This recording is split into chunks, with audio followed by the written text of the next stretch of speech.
প্রথমে প্যাটার্ন এখানে চাপ দিতে হবে, তারপরে এই চিহ্নটা যেতে হবে, চাপার পরে এই লেখা আসবে, তারপরে এটা, তারপরে 344 নম্বর প্যাটার্ন না, ওই কোনা চাপ দিতে হবে, তারপরে এইখানে প্যাটার্ন নাম্বার চাপ দিতে হবে 344 আসলো। এখন এই যে প্লাস চাপ দিয়ে যাইতে হবে ওইখানে কোন লাইনটা কাটবে।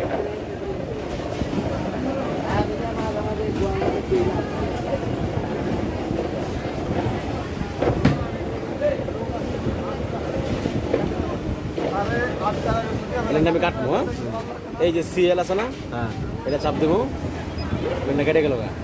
এখন জামটা কাটতে হবে না, জামটাকেও কাটবো, এটা কেটে গেল গা। এখন নতুন করে প্যাটার্নটা সেভ দিতে হবে, 378 নম্বর হয়ে গেছে।